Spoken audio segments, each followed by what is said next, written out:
Hello everyone, welcome to my channel Psycho Study. I am Nishu Rawal and in this channel you will get the informative and comprehensive videos of psychology honor courses of IGNOU and I hope that you will like the content. So before jumping to the video, don't forget to subscribe to my channel and hit the bell icon. Hello everyone, welcome back to my channel. तो इस video में हम BPCC 107 की unit 7 के third part को start करेंगे, जिसमें हम एटीट्यूड एंड एटीट्यूड चेंज के बारे में पढ़ेंगे। Attitude and attitude change chapter के नेक्स्ट पार्ट को कवर करेंगे। हमने एटीट्यूड चेंज हमने लास्ट वीडियो में कवर करा था कि एटीट्यूड चेंज क्या होता है, जिसमें हमने balance theory, cognitive dissonance theory के बारे में पढ़ा था। अब हम लोग पढ़ेंगे परसुएशन के बारे में, ठीक है, जिसकी वजह से भी हमारा एटीट्यूड चेंज होता है। और हम नेक्स्ट हम पढ़ेंगे relationship between attitude and behaviour, कि क्या रिलेशनशिप होता है एटीट्यूड और बिहेवियर के बीच में, कैसे दोनों चीज़ें लिंक करती हैं, इसके बारे में पढ़ेंगे। तो स्टार्ट करते हैं। तो इसमें हमारा आज का टॉपिक है परसुएशन। ये परसुएशन क्या होता है? परसुएशन सबसे पहले होता है, इसकी डेफिनेशन देखते हैं। Persuasion is changing attitude through communication either in person और थ्रू मीडिया। कि परसुएशन क्या है? हम किसी के एटीट्यूड को चेंज करते हैं, फिर हमारा जो एटीट्यूड चेंज होता है थ्रू कम्युनिकेशन, बातचीत से, ठीक है। कम्युनिकेशन के थ्रू किसी एटीट्यूड का चेंज होना, उसे हम परसुएशन कहते हैं। अब वो इन पर्सन भी हो सकता है कि फेस टू फेस आप किसी से इंटरेक्ट करें, या फिर मीडिया के थ्रू, सोशल मीडिया के थ्रू भी करा जा सकता है। जैसे कि एडवर्टाइजमेंट्स इन्फ्लुएंस करती हैं कोई भी प्रोडक्ट को बाय करने के लिए, ठीक है, और किसी एटीट्यूड को चेंज करने के लिए। ये सब चीज़ें, ये जो एडवर्टाइजमेंट होते हैं, ये भी हमें इन्फ्लुएंस करते हैं और इसको हम बोलते हैं परसुएशन।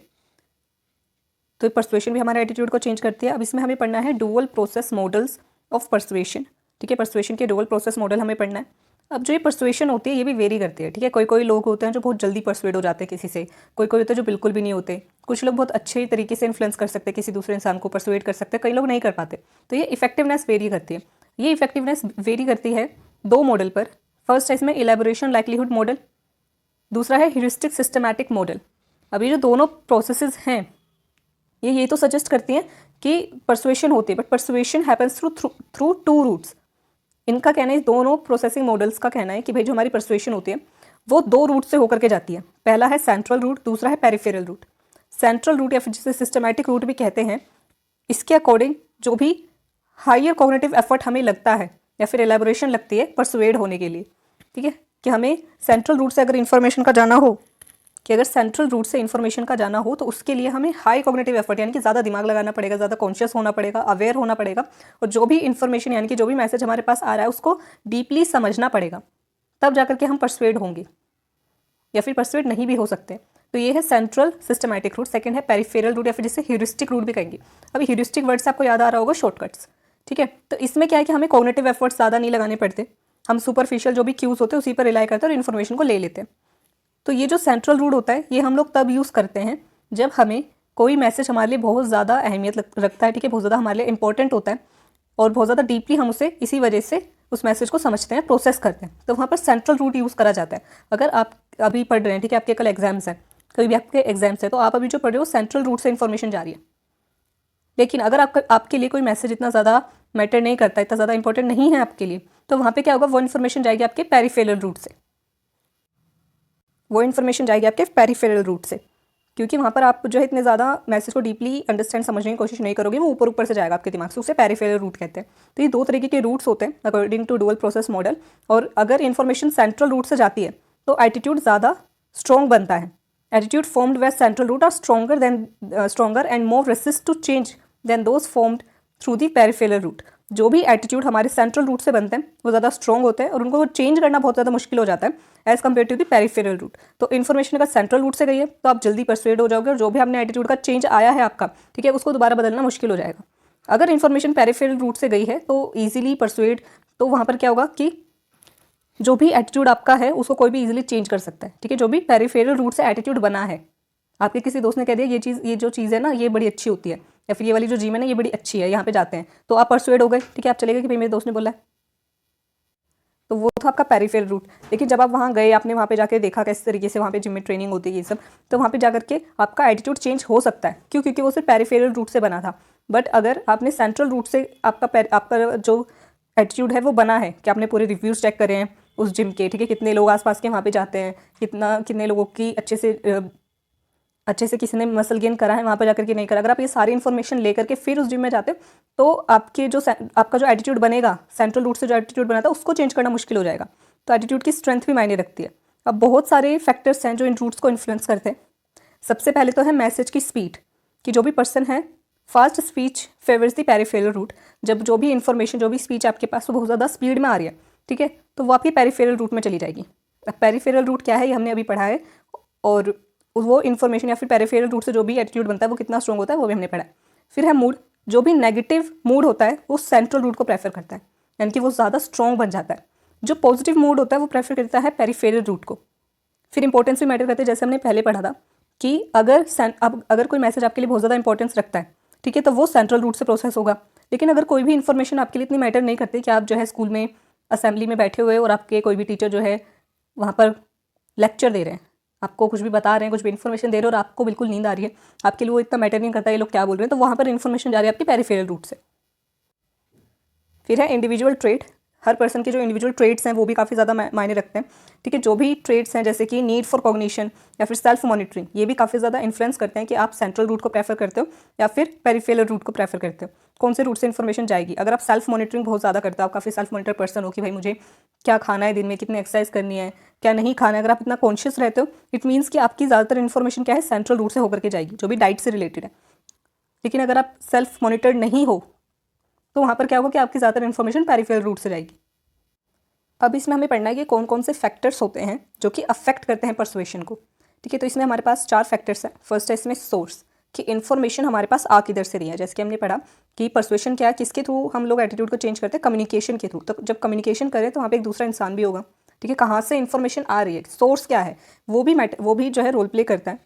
कम्युनिकेटर का रोल होता है the person delivering the message is crucial for effective persuasion, क्योंकि वहाँ पे क्रेडिबिलिटी का रोल आता है। अगर कोई नॉर्मल पर्सन, ठीक है, कोई भी नॉर्मल यूट्यूबर आपको बता रहा है कि भाई ये वाला खाना खाने से, ठीक है, ये पर्टिकुलर सप्लीमेंट लेने से आपको ये बहुत सारे बेनिफिट्स मिलेंगे, तब आप उस पर बिलीव करोगे। या फिर कोई डॉक्टर, ठीक है, सर्टिफाइड डॉक्टर या फिजिशियन आपको बोल रहा है कि ये पर्टिकुलर जो टैबलेट्स हैं या फिर ये डाइट प्लान ये आपके लिए काफ़ी ज़्यादा बेनिफिशियल रहेगा, तो आप ज़्यादातर जो लोग हैं वो उस इंसान की बात मानेंगे जो कि एक क्रेडिबल सोर्स है, यानी कि डॉक्टर है, फिजिशियन है, जिसने उसके बारे में पूरी पढ़ाई करी है, ना कि एक नॉर्मल यूट्यूबर अपनी डाइट प्लान को बता रहे हो और आप सब उसको मान रहे हो।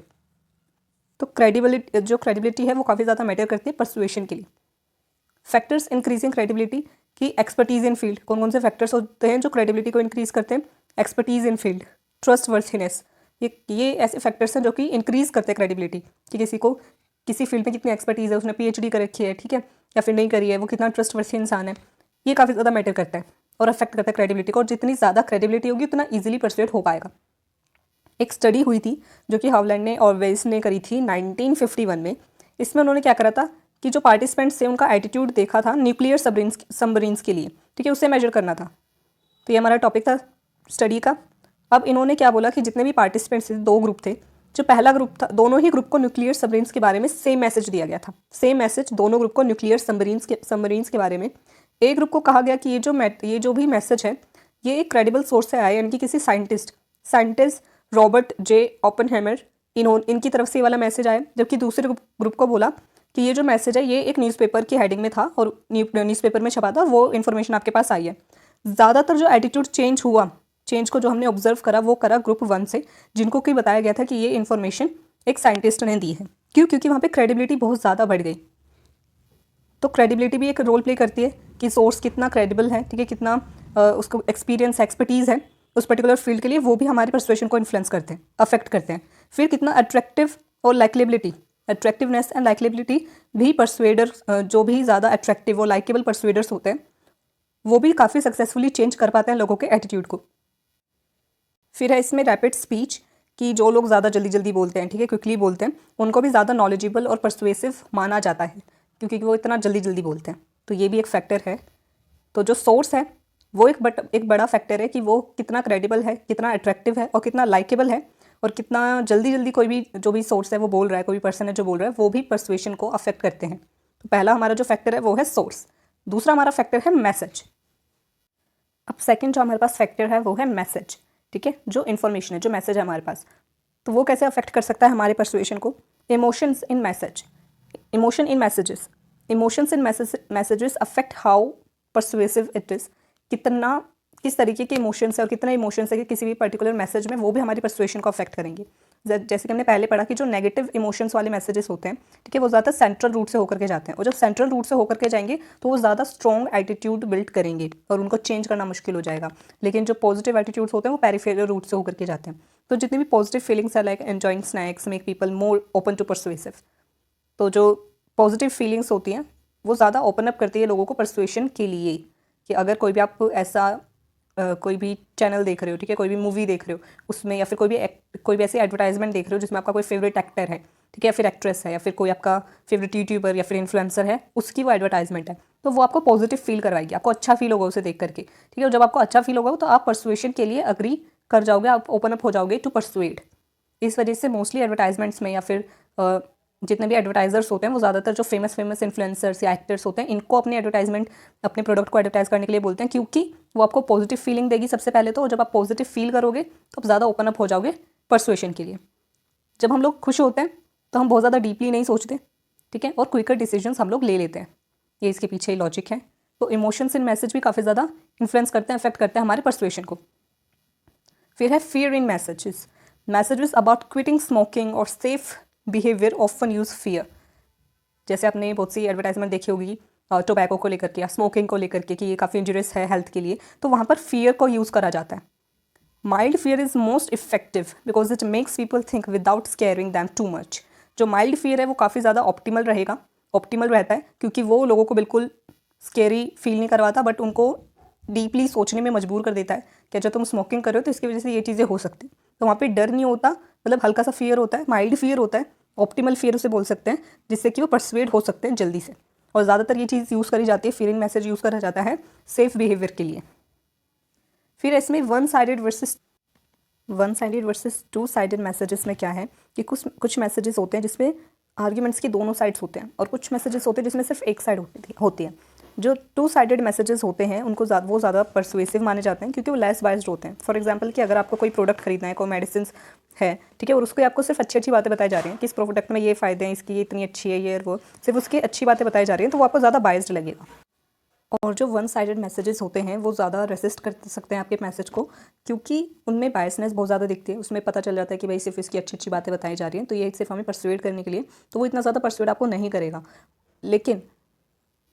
लेकिन जो टू साइडेड मैसेजेस होते हैं जिसमें बेनिफिट्स और साइड इफ़ेक्ट्स या फिर जो उसके प्रोज एंड कॉन्स से दोनों चीज़ें आपको मिल रही हैं, वहाँ पर वो मैसेज आपको परसुएड कर सकता है, उसके चांसेस थोड़े से ज़्यादा हो जाते हैं, क्योंकि वहाँ पर आपको इंडिपेंडेंस मिलती है, ठीक है, वहाँ पर आपको कोई भी फोर्स नहीं कर रहा होता अपने आप को चेंज करने के लिए। लेकिन वन साइडेड मैसेजेस में ट्राई करा जाता है कि भाई ओपिनियन चेंज हो ही जाए, ठीक है, तो वो हमें चीज़ पता चल जाती है, जो भी ऑडियंस होती है उसे पता चल जाती है, और उसे परसुएड करना वन साइडेड मैसेजेस के लिए मुश्किल हो जाता है। टू साइडेड मैसेजेस ज़्यादा अच्छे से परसुएड कर सकते हैं, क्योंकि वो लेस बाइस्ड पता चलते हैं। थर्ड इसमें जो फैक्टर है वो है चैनल, कि कुछ मैसेजेस होते हैं टाइप्स ऑफ परसुएसिव मैसेजेस में क्या है, देखो, एक तो कुछ मैसेजेस होते हैं जो सिर्फ लिख दिए हैं या फिर बोल दिए हैं, बाकी कुछ दूसरे मैसेजेस होते हैं जिसमें इंटरेक्शन बहुत ज़्यादा होता है, ठीक है, एक्सपीरियंस बहुत ज़्यादा होता है, ये दोनों चीज़ होती है। तो ऐसे दो तरीके के परसुएसिव मैसेजेस हो गए, एक जिसको सिर्फ कह दिया गया है कुछ वर्ड्स या फिर कुछ वर्ड्स लिख दिए गए हैं, एक तो इस तरीके का मैसेज होता है जिसमें ना तो कोई एक्सपीरियंस है ना कुछ इंटरेक्शन है। दूसरे मैसेजेस होते हैं जो बहुत ज़्यादा इंटरेक्टिव होते हैं और पर्सनल एक्सपीरियंस उसमें बहुत ज़्यादा होता है। तो जो भी सिंपल मैसेजेस हैं वो परसुएड तो कर सकते हैं आपको कि कुछ बातें लिखी हुई हैं, ठीक है, आपने कोई रिसर्च पेपर पढ़ लिया या फिर कोई वीडियो देख ली, और कुछ मैसेजेस सिंपल मैसेजेस होते हैं वो आपको परसुएड तो कर सकते हैं कि आपने कोई रिसर्च पेपर पढ़ लिया, फिर कोई इन्फॉर्मेशन गूगल से पढ़ ली, लेकिन वो इतने ज़्यादा इफेक्टिव नहीं होंगे, और उनकी जो इफेक्टिवनेस होगी वो बहुत जल्दी ड्रॉप हो जाएगी अगर आपकी जो इन्फॉर्मेशन है वो ज़्यादा इंपॉर्टेंस रखती है आपके लिए, तो अगर ऑडियंस के लिए बहुत ज़्यादा इंपॉर्टेंस रखती है। जितनी इंटरेक्टिव और एक्सपीरियंशियल मेथड्स होते हैं वो ज़्यादा इंपॉर्टेंट जो इशूज़ होते हैं वहाँ पे ज़्यादा अच्छे से वर्क करते हैं और ईजिली परसुएड भी कर पाते हैं। Personal versus media messages. Personal messages are more persuasive than those delivered through media. जो पर्सनल इंटरेक्शन होता है, ठीक है, जो पर्सनल मैसेजेस होते हैं वो ज़्यादा ईजिली परसुएड कर पाते हैं as compared to those messages जो कि आपको सिर्फ कहीं पढ़े हुए आपको सोशल मीडिया पे मिल गए, फिर कहीं गूगल पे आपने कोई इन्फॉर्मेशन पढ़ ली। पर्सनल मैसेजेस आपको ज़्यादा जल्दी ऑडियंस को परसुएड करते हैं। एक स्टडी करी गई थी जिसमें फेस टू फेस परसुएशन देखी गई थी कि वो ज़्यादा इफेक्टिव करी जाती है 3 ग्रुप से। पहले ग्रुप को जो भी मैसेजेस मिली थे वो मास मीडिया के थ्रू मिले थे, और उनका जो एटीट्यूड चेंज हुआ था वो 19% लोगों ने वोट करा था, ठीक है। तो जो ग्रुप 2 था उनको पर्सनल मेल्स भेजे गए थे, तो वहाँ पे जो एटीट्यूड चेंज हुआ था वो 45% वोटिंग मिली थी। थर्ड जो ग्रुप था उनको फेस टू फेस उधर इंटरेक्शन हुई थी, और वहाँ पे जो वोटिंग हुई थी वो 75% हुई थी। तो फेस टू फेस इंटरेक्शन में ज़्यादा एटीट्यूड चेंज देखा गया है। लास्ट है इसमें ऑडियंस, ठीक है, कि जो ऑडियंस किस तरीके से रोल प्ले करती है। जिन लोगों का सेल्फ एस्टीम बहुत ज़्यादा कम होता है वो ज़्यादा ससेप्टेबल होते हैं परसुएशन के लिए, कि उनको ईजिली परसुएट करा जा सकता है जिनका सेल्फ एस्टीम बहुत कम होता है। Attention, distractions can make people more susceptible to persuasion. जो लोग जल्दी जल्दी डिस्ट्रैक्ट हो जाते हैं तो वो इंपॉर्टेंट इन्फॉर्मेशन पे ज़्यादा ध्यान नहीं दे पाते, तो उनकी जो इन्फॉर्मेशन होती है ज़्यादातर वो किससे पास ऑन होती है, कौन से रूट में जाते हैं, पेरिफेरल रूट में, तो वो जल्दी परसुएड हो जाते हैं जो लोग डिस्ट्रैक्टेड होते हैं। एज भी काफ़ी रोल प्ले करती है। जो छोटे बच्चे होते हैं, ठीक है, जो एडोलेसेंट्स होते हैं या फिर यंग अडल्ट होते हैं, उनको ज़्यादा ईजिली परसुएड करा जा सकता है देन ओल्डर इंडिविजुअल्स, ठीक है। एडोलेसेंट्स को या फिर जो यंग अडल्ट्स हैं उनको इजीली परसुएड करा जा सकता है क्योंकि वहाँ पर चेंज वो लोग एक्सेप्ट कर पाते हैं। जो ओल्डर इंडिविजुअल्स होते हैं उनके एटीट्यूड्स इतने ज़्यादा स्ट्रांगली फर्म हो जाते हैं, ठीक है, इतने ज़्यादा फर्म हो जाते हैं उनके ब्रेन में कि वो उसको चेंज ही नहीं करना चाहते। इस वजह से कहते हैं कि जब बहुत ज़्यादा एज हो जाती है वो लोग बहुत ज़्यादा ज़िद्दी या फिर बहुत ज़्यादा रेसिस्ट टू चेंज हो जाते हैं क्योंकि वो अपने एटीट्यूड्स को चेंज ही नहीं करना चाहते। वहाँ पर उन लोगों के लिए जो ओल्डर एज लोग होते हैं, ठीक है, 60 प्लस या 70 प्लस जो लोग होते हैं, उनका एटीट्यूड चेंज कर पाना, उनके बिलीव्स को चेंज कर पाना बहुत ज़्यादा मुश्किल हो जाता है। तो ये थे हमारे कुछ फैक्टर्स। हमने टोटल 3 फैक्टर्स इसमें पढ़े। हमने पढ़ा सोर्सेज, फिर क्या मैसेजेस हैं वो भी रोल प्ले करते हैं, और चैनल ये भी रोल प्ले करता है कि हमारे पास जो इन्फॉर्मेशन है वो किधर से आ रही है। और ये फैक्टर्स से जो इन्फ्लुएंस करते हैं या अफेक्ट करते हैं परसुएशन को। अब हम लोग पढ़ेंगे कि किस तरीके से परसुएशन को रेसिस्ट करा जाता है।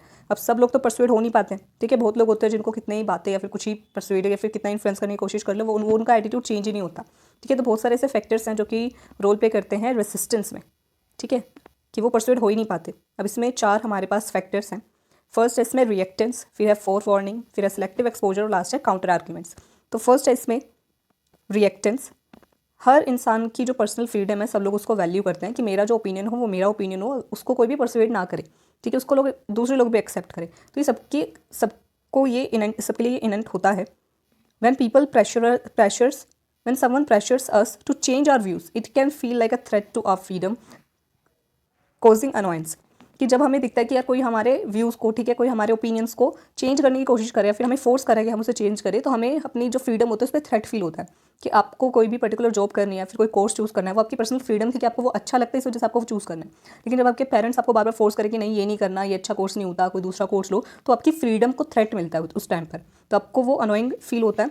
और वहाँ पर ज़्यादातर आप क्या कर सकते हैं, this can lead us to resist persuasion, कि आप उनका एटीट्यूड ना लो अपने ऊपर, उनके जो वो परसुएड करने की कोशिश करें आप उनसे परसुएड ना हो पाओ, या फिर उसका उल्टा ही करो कि अच्छा उनकी नज़र में ये काम अच्छा होता है अब तो ये बिल्कुल नहीं करना, तो ऑपोजिट एटीट्यूड भी आप शो कर सकते हो। और रिएक्टेंस बहुत ज़्यादा स्ट्रॉन्गर हो जाता है जब हमारे इंडिपेंडेंस पे बहुत ज़्यादा थ्रेट हमें फील हो, कितना हमें थ्रेट फील हो रहा है तो उतना ज़्यादा हम रिएक्टेंस शो करेंगे। ऐसे टाइम पर जो मॉडरेट और वीक आर्ग्यूमेंट्स होते हैं वो आपको परसुएड कर सकती है दैन स्ट्रॉन्ग वंस, कि आपके पेरेंट्स बोले कि अच्छा ये वाला कोर्स करना है, कर सकते हो बट इसके ये कॉन्सिक्वेंसेस हो सकते हैं और हमारी नज़र में दूसरा कोर्स ज़्यादा अच्छा है, बाकी लास्ट में मर्जी तुम्हारी है। तो यहाँ पर थोड़ा सा मॉडरेट और वीक आर्ग्यूमेंट में परसुएशन के चांसेस थोड़े ज़्यादा हो जाते हैं, बट लास्ट तो वो डिपेंड करता है कि कितना इंपॉर्टेंट है हमारे लिए वो मैसेज। तो रिएक्टेंस है कि जब हमें हमारी इंडिपेंडेंस पे हमें थ्रेट, हमारी फ्रीडम पे हमें थ्रेट फील होता है, तो वहाँ पर हम परसुएड नहीं होते। सेकेंड है हमारे पास factor forewarning. Forewarning का मतलब है कि हमें पहले से पता होता है कि कोई भी इन्फॉर्मेशन जो हमारे पास आने वाली है वो हमें परसुएड करने के लिए आने वाली है, कि इलेक्शन का टाइम चल रहा है तो इलेक्शन के टाइम पे बहुत सारे जो कैंडिडेट्स होते हैं वो आते हैं, ठीक है, रोडों पर, ठीक है, गलियों में अपना प्रचार करते हैं, तो वहाँ पर आपको पहले से पता होता है पॉलिटिकल स्पीच ये आपको परसुएड करने के लिए है, टीवी एडवर्टाइजमेंट से आपको परसुएड करने के लिए, तो आप उस पर इतना ध्यान नहीं देते। आपको पहले से पता होता है कि मेरा एटीट्यूड चेंज करने के लिए आए हुए हैं, तो मेरे को चेंज होना ही नहीं है, तो मैं उन पर इतना ध्यान ही नहीं दूंगी क्योंकि मुझे पहले से पता है कि ये लोग क्यों आए हैं। तो ऐसी सिचुएशन में भी जो परसुएशन होती है वो नहीं हो पाती। We have time to prepare counter arguments and protect our views. और वहाँ पर हमें पहले से पता होता है कि अच्छा ये जो पर्टिकुलर एडवर्टाइजमेंट है ये हमें जो है इन्फ्लुएंस करने के लिए, तो हमें इन्फ्लुएंस होना ही नहीं है। ये लोग तो मतलब हम वहाँ पे काउंटर आर्ग्यूमेंट्स प्रिपेयर कर लेते हैं उतनी देर में कि अरे ये तो सिर्फ ये इसमें जो भी बातें बताई गई हैं इनको तो अपना प्रोडक्ट सेल करना है, इनको पैसे मिलेंगे, हमें कुछ नहीं मिलने वाला, तो इसी वजह से ये लोग एडवर्टाइजमेंट बता रहे हैं। या फिर जो भी पॉलिटिशियंस हैं इन लोगों का तो काम ही है, इनको वोट चाहिए हमसे, इस वजह से ये सब बातें बोल रहे हैं, तो उन पर हमारा ध्यान ही नहीं जाएगा क्योंकि हमें पहले से पता है कि हमें परसुएड करने वाले हैं ये लोग। थर्ड है इसमें सिलेक्टिव एक्सपोजर थोड़ा थोड़ा फॉरवर्डिंग जैसा लग सकता है। इसमें क्या था कि अगर मैंने पहले से अपना एक एटीट्यूड फॉर्म कर लिया है किसी चीज़ को लेकर के, तो मैं हमेशा उससे बचाने की कोशिश करूँगी कि मेरी नज़र में कोई एक पर्टिकुलर पॉलिटिकल पार्टी है जो मेरा एटीट्यूड है उसके टवर्ड्स बहुत ही पॉजिटिव, ठीक है, मुझे वो बहुत अच्छी लगती है वो पॉलिटिकल पार्टी, तो मैं हमेशा ऐसी ही इन्फॉर्मेशन सीख करूँगी जो कि उसे सपोर्ट करे। इसको कन्फर्मेशन बायस भी बोल सकते हैं। तो वहाँ पे मैं वही सारी एटीट्यूड्स, वो सारी जो एटीट्यूड्स होंगे या फिर जो दूसरी इन्फॉर्मेशन होगी जो उसे चैलेंज कर सकते हैं मेरे उस एटीट्यूड को, मैं उसे अवॉइड करूँगी जानबूझकर, कि मैं इन्फॉर्मेशन ही ऐसी लूँ जो अच्छी हो, दूसरी इन्फॉर्मेशन मुझे चाहिए ही नहीं। तो वो होता है सिलेक्टिव एक्सपोजर, कि जो मुझे चीज़ सही लगती है मैं सिर्फ उसी को देख रही हूँ, और जो भी दूसरी ऐसी इन्फॉर्मेशन है जो मेरी एटीट्यूड को चेंज कर सकती है मैं उधर तक जा ही नहीं रही। कि सिर्फ जब मेरी पॉलिटिकल पार्टी के लोग आते हैं, कैंडिडेट्स आते हैं, तो मैं उनके तो स्पीचेस, उनकी जो स्पीच है उनको सुन रही हूँ, ठीक है, उनकी बातों को सुन रही हूँ, उनकी पॉलिसीज़ को सुन रही हूँ, पता कर रही हूँ उनके बारे में, लेकिन जो दूसरी पॉलिटिकल पार्टीज है उनको मैं एक्सपोजर ही नहीं दे रही हूँ, उनके बारे में मैं कुछ सुन ही नहीं रही हूँ, अवॉइड कर रही हूँ। तो वो हो गया सिलेक्टिव एक्सपोजर। इसकी वजह से जो हमारे एटीट्यूड्स होते हैं वो ज़्यादा लंबे टाइम तक टिके रहते हैं। फिर इसमें काउंटर आर्ग्यूमेंट्स। काउंटर आर्ग्यूमेंट्स क्या है? Actively arguing against a persuasive messages weakens its impact, कि हम काउंटर आर्ग्यूमेंट कर रहे हैं कि हमारा कोई एटीट्यूड है कि भाई मेरा जो ये पर्टिकुलर कोर्स है जो मैं चूज़ करना चाह रही हूँ इसके बहुत सारे बेनिफिट्स हैं, और जो कोई दूसरा पर्सन है, फिर मेरे पेरेंट्स हैं, ठीक है, रिलेटिव्स हैं, वो लोग बार बार मुझे बोल रहे हैं कि नहीं ये अच्छा नहीं है, दूसरा कोर्स ज़्यादा अच्छा है, तो मैं उनके साथ आर्ग्यूमेंट कर रही हूँ कि क्यों अच्छा है आपको जो कोर्स लगता है, उसके क्या बेनिफिट्स है, क्या नुकसान है, आपकी नज़र में कैसे अच्छा हो सकता है। वहाँ पर मैं काउंटर आर्ग्यूमेंट कर रही हूँ, सिर्फ उनको सुन नहीं रही। तो ये वाली जो टेक्निक है, ठीक है, काउंटर आर्ग्यूमेंट है, ये उन एटीट्यूड्स में ज़्यादा वर्क करते हैं जिनके बारे में हमें बहुत ज़्यादा नॉलेज हो, ठीक है, हमने बहुत ज़्यादा सोच समझ करके रीजनिंग करके जब कोई एटीट्यूड बनाया हो, ठीक है, वहाँ पर ये ज़्यादा अच्छे से वर्क करेगा। और जब हम दूसरे लोगों से या फिर दूसरे जो मैसेजेस आ रहे हैं मेरे पास, जब मैं उनको आर्ग्यू करूँगी, ठीक है, आर्ग्यू करूँगी उनके अगेंस्ट, तो जो मेरा एग्जिस्टिंग एटीट्यूड है वो और ज़्यादा स्ट्रॉन्ग होगा। तो ये होते काउंटर आर्ग्यूमेंट, कि हम सवाल जवाब कर रहे हैं, सिर्फ सुन नहीं रहे, उनको एक्सेप्ट या फिर रिजेक्ट करने वाले काम नहीं कर रहे, हम उनको काउंटर कर रहे हैं कि अच्छा तुम्हारे वाला अच्छा है तो क्यों है, और मेरी वाली कोई चीज़ है, मेरा जो ओपिनियन है, एटीट्यूड है, वो क्यों सही है। तो यहाँ पर हम काउंटर आर्ग्यूमेंट करेंगे। तो ये कुछ 4 फैक्टर्स हमने पढ़े, 4 चीज़ें हमने पढ़ी जो कि रिस्पॉन्सिबल होती हैं रेसिस्टेंस में, कि हम क्यों परसुएड नहीं होते। नेक्स्ट हम लोग पढ़ेंगे, नेक्स्ट टॉपिक है इसमें हमारा relationship between attitude and behaviour. Next है इसमें topic relationship between attitude and behaviour. तो काफ़ी लंबे टाइम से डिबेट चलती जा रही है कि भाई एटीट्यूड जो है वो इन्फ्लुएंस करता है बिहेवियर को या फिर नहीं करता है। इसके ऊपर एक स्टडी भी करी गई थी, ठीक है, ये स्टडी हुई थी 1934 में। जो ये साइकोलॉजिस्ट थे, इनका नाम मैं नहीं ले पा रही हूँ, ठीक है, तो ये जो साइकोलॉजिस्ट थे इन्होंने ये ट्रैवल करी थी यूएसए में, ये पूरी स्टडी हुई थी चाइनीज़ कपल को लेकर के, ठीक है। तो इन लोगों ने टोटल 250 होटल्स और रेस्टोरेंट्स में ये लोग गए यूएसए के चाइनीज़ कपल के साथ, एक चाइनीज़ कपल के साथ ये साइकोलॉजिस्ट गए। Only one establishment denied them service. अब यहाँ पे क्या था कि यूएसए में उस टाइम पे जो चाइनीज़ लोग थे, ठीक है, उनको रूम्स नहीं अलॉट करे जाते थे, उनको काफ़ी ज़्यादा जो है अवॉइड करा जाता था, अच्छा ग्रुप नहीं माना जाता, आउट ग्रुप माना जाता था चाइनीज़ लोगों को, और कोई भी उन्हें होटल्स नहीं दे रहा था। तो यहाँ पे 2 तरीके से स्टडी गई, एक तो इन पर्सन और एक ईमेल के थ्रू। तो ईमेल के थ्रू इन सभी 250 होटल्स में और रेस्टोरेंट्स में पूछा गया कि क्या चाइनीज़ कपल को रूम मिल सकता है, और फिर यही चीज़ इन पर्सन करी गई, ठीक है, खुद physically face to face interaction उनसे करी 250 होटल्स और रेस्टोरेंट्स में जाकर के। सिर्फ जब इन पर्सन करी गई, ठीक है, फेस टू फेस जाकर के, खुद जाकर के जब उन लोगों ने होटल से पूछा तो सभी होटल्स ने हाँ कर दी एक्सेप्ट ओनली वन, ठीक है, सिर्फ एक एस्टेब्लिशमेंट, एक होटल रेस्टोरेंट ऐसा था जिसने डिनाई करा था, बाकी सब ने हाँ कर दी थी। However, 92% of these establishments later said in a questionnaire that they would not serve a Chinese couple. और आगे चल के जब इनसे ऑनलाइन पूछा गया तो एक क्वेश्चनेयर में पूछा गया तो 92% जो एस्टेब्लिशमेंट थी 250 होटल्स और रेस्टोरेंट में से 92% ने ना कर दिया कि भाई हम किसी भी चाइनीज़ कपल को सर्व नहीं करेंगे। तो यहाँ पे काफ़ी ज़्यादा चेंज देखा गया कि भाई जब ऑनलाइन एक क्वेश्चनेयर की बात हो रही थी वहाँ पे तो 92% ने मना कर दिया, लेकिन जब खुद चाइनीज़ कपल वहाँ पे जा रहे थे वो लोग एक्सेप्ट कर रहे थे, सर्व कर रहे थे उन्हें। तो ये चेंजेस देखा गया। तो इस पूरी रिसर्च की फाइंडिंग क्या थी? द बिहेवियर ऑफरिंग सर्विस, हम जो केस स्टडी की बात करें वहाँ पे बिहेवियर क्या था, सर्विस को ऑफर करना, was inconsistent with the expressed attitudes stated refusal. तो यहाँ पे कहता है कि एटीट्यूड क्या है, वो हर बार बिहेवियर को प्रेडिक्ट नहीं कर सकता। किसी ने एटीट्यूड बना रखा है कि मुझे दूसरी कम्युनिटी या दूसरी कास्ट या रिलीजन नहीं पसंद है, फिर भी उनके कुछ फ्रेंड्स उसी पर्टिकुलर कम्युनिटी से कास्ट से हो सकते हैं, या फिर उनसे भी वो इंटरेक्ट कर सकते हैं, या फिर उनसे सर्विसेज ले सकते हैं। तो ये चीज़ भी देखी जाती है कि बहुत सारे फैक्टर्स होते हैं जो इस रिलेशनशिप को इन्फ्लुएंस करते हैं, इस एटीट्यूड और बिहेवियर के रिलेशनशिप को अफेक्ट कर सकते हैं, इन्फ्लुएंस कर सकते हैं। अब कौन कौन से ऐसे फैक्टर्स हैं वो हम देखते हैं। फर्स्ट इसमें जो फैक्टर है वो है attitude specificity.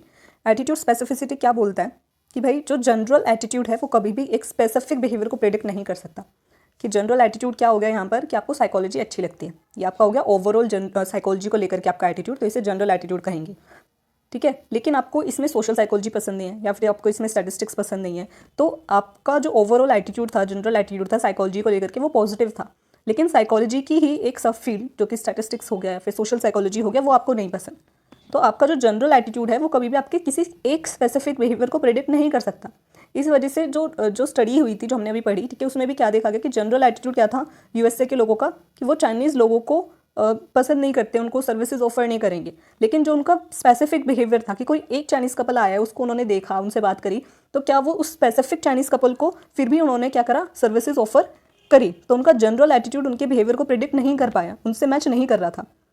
You can dislike a community but still have friends from that community. वही एग्जाम्पल जो मैंने पहले दिया कि आप किसी पूरी कम्युनिटी को तो डिसलाइक कर सकते हो, लेकिन फिर भी आपकी उसी कम्युनिटी में से कोई एक दो फ्रेंड्स हो सकते हैं या फिर कोई एक दो लोग ऐसे हो सकते हैं जो आपको अच्छे लगते हो उसी पर्टिकुलर कम्युनिटी से।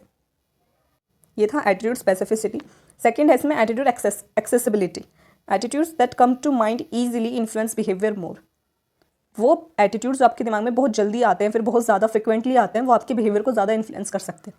ऑटोमेटिक बिहेवियर वहाँ पर आपका आता है कि जो इजीली एक्सेसिबल एटीट्यूड है वो आपके बिहेवियर को बहुत जल्दी बहुत कंसिस्टेंटली ट्रिगर करता है कि आप बार बार किसी कम्युनिटी से मिलते जा रहे हो, ठीक है, और उसके साथ आपका इंटरेक्शन बहुत बुरा होता जा रहा है, ठीक है, तो आपके दिमाग में वो बार एटीट्यूड क्या बनता जाएगा, यार इस कम्युनिटी के लोग बुरे ही होते हैं, तो वो बहुत ज़्यादा फर्म हो जाएगा और बहुत ज़्यादा आप उसको यूज़ भी कर रहे हो क्योंकि आप उसी कम्युनिटी से बहुत ज़्यादा इंटरेक्ट कर रहे हो, तो वो आपके बिहेवियर को और ज़्यादा इन्फ्लुएंस कर सकता है कि आप उसको बहुत ज़्यादा नापसंद करो या फिर दूसरे सिनेरियोज में आप उसको बहुत ज़्यादा पसंद भी कर सकते हो। तो जो भी एटीट्यूड आपको बहुत ज़्यादा ईजिली एक्सेसिबल है आपके ब्रेन में, आपके माइंड में, वो आपके बिहेवियर को ज़्यादा इन्फ्लुएंस करेगा।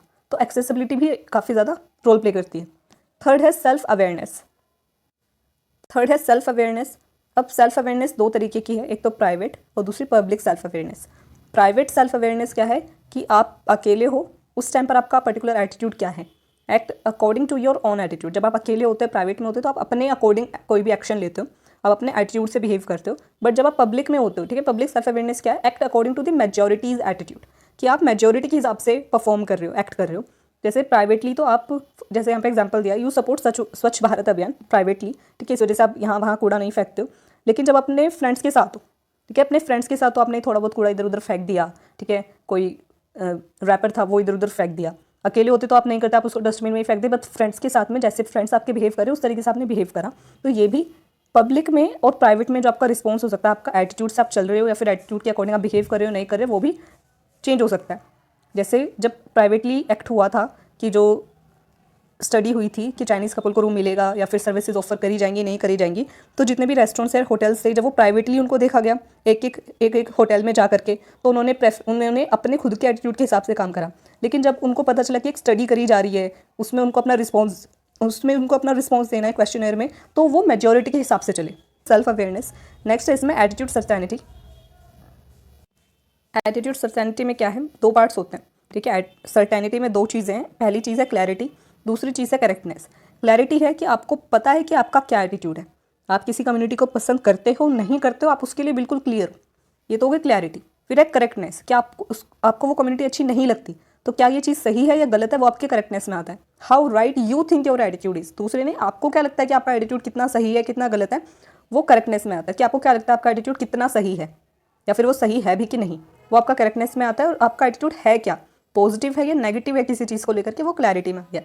High certainty attitudes influence behaviour more and are less likely to change. जो हाई सर्टेनिटी की ज़्यादा क्लियर और करेक्ट आपका जो एटीट्यूड होता है, वो आपके बिहेवियर को बहुत ज़्यादा इन्फ्लुएंस कर सकता है और उसे चेंज करना भी बहुत मुश्किल होता है। कि आपकी नज़र, आपको पता है मुझे ये कम्युनिटी अच्छी नहीं लगती और आपको ये भी पता है कि इसमें कुछ बुराई नहीं है, मेरा सही बिहेवियर है, ठीक है, सही मैंने एटीट्यूड बनाया है अपने इस कम्युनिटी को नापसंद करके, तो वहाँ पर क्या है, आपका एटीट्यूड ज़्यादा इन्फ्लुएंस होगा।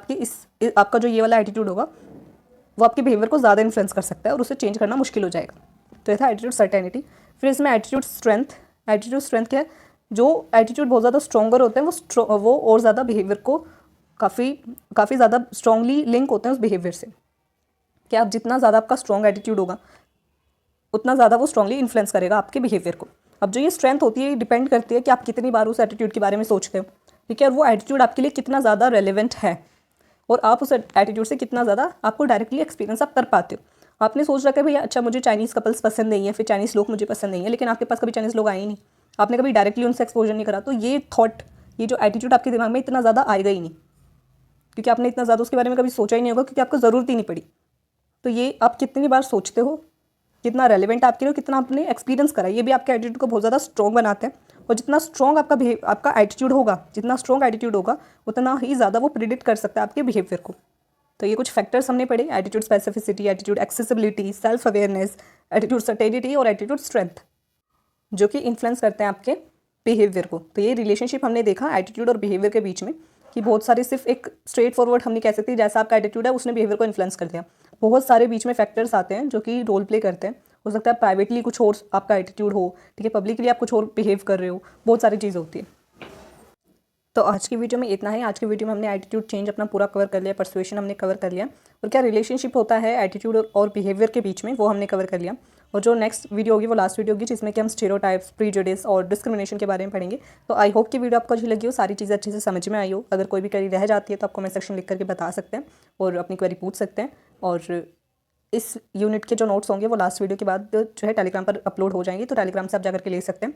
और वीडियो अच्छी लगी तो प्लीज़ वीडियो को लाइक कर देना, चैनल को सब्सक्राइब कर देना और ज़्यादा से ज़्यादा अपने फ्रेंड्स के साथ शेयर करना ताकि उनकी भी हेल्प हो सके। और मिलते हैं नेक्स्ट वीडियो में।